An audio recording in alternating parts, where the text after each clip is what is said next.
I'm Questlove, and that's the building where I live. It's a Frank Gehry building in downtown New York. He designed it in 2010, and it's one of the tallest residential buildings in the Western Hemisphere. I live up there near the top. When I travel so much, eating at home is like a luxury to me. So sometimes, when I'm not doing the 16 job thing, friends of mine, who just happen to be some of the world's best chefs, come through and cook for myself and some of our eclectic guests.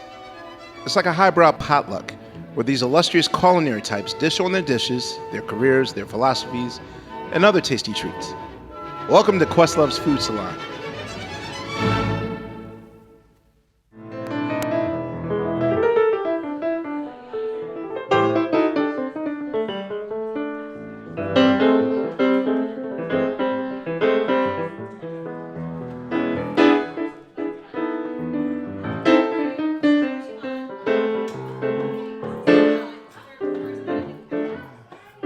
I'm April Bloomfield. Brooks Headley. Craig Thornton. I wanted to join the police force and I didn't get in, so I had to do something to fall back on. And at the time, my two sisters were at cooking school, so I decided to take that path. I walked into the kitchen and I smelled all the spices and I saw all the equipment and I just loved the buzz of the kitchen. And then I didn't look back for another 10 years. Even as a little kid, my mom actually banned me from going to the grocery store with her because the grocery store to me was like the coolest place on earth. I was obsessed with packaging and just different products, and I would just fill the cart with random crap, and then she would get to the register and have to like get rid of all the stuff that I wanted. As a kid, I don't really remember going to many restaurants. Mostly as a kid, I remember trying to basically make my own restaurant for my grandma. I was making about 75 cents a meal. The first dish I ever made for my grandma was a turkey, pickle, and cheese quesadilla. Definitely not something I'd probably make now, but the thing is I understood the idea of what I was trying to go for as far as trying to use the pickle to add balance to the actual dish, which is something that has actually found its way through a lot of my cooking. I have some sort of acidity that's always cutting anything that's rich in a dish. Playing music and music subculture is so ingrained in who I am that I can't get rid of it. Dessert specifically, you're starting with these 4 or 5 same things: flour, butter, sugar, eggs, yeast. And you're making a bunch of different things, but with those same ingredients. It's not like a steak. A steak is a steak, and then you denature the proteins and you have a cooked steak.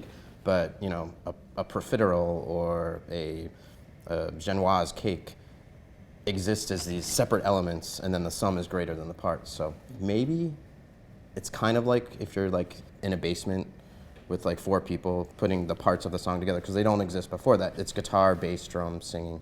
It's the same 4 things that you're just smashing together to make a bunch of different things, and other people are using those same things too, and their stuff sounds different than yours too. So.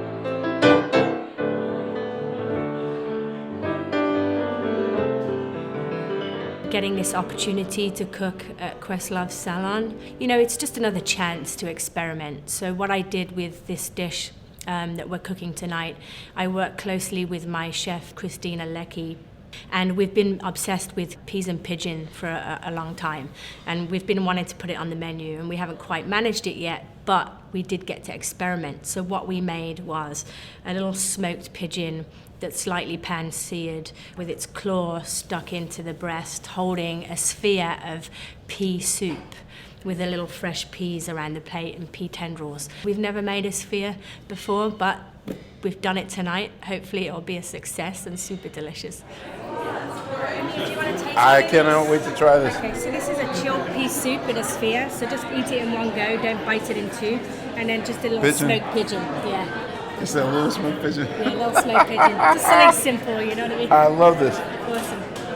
One of those people that, of course, is going to Instagram my food before I consume it. I don't want to be that guy, but I'm going to be that guy right now. It's, you know, it's art more than anything, so you kind of want to preserve it. But I can't wait to try this. I've never had squab. Woo.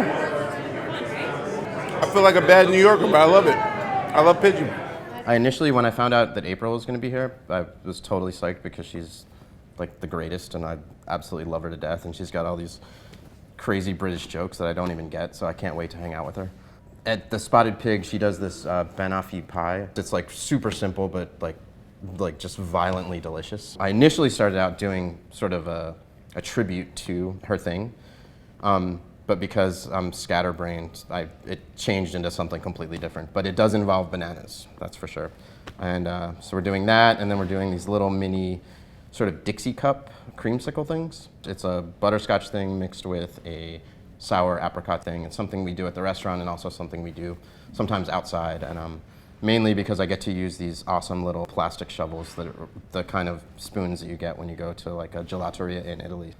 Yeah, and then we made some veggie burgers to go too. So the dish I made today is pork belly, Dungeness crab, spinach and cotija gnocchi, corn, and then a blue lake bean, yellow wax bean, and sauteed corn salad with a little bit of guajillo chili and remoulade. It's always important when you create a menu or you create a dish that you talk to other chefs that you're working with.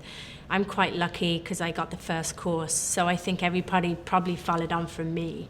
You know, you communicate because you want it to be a nice flow.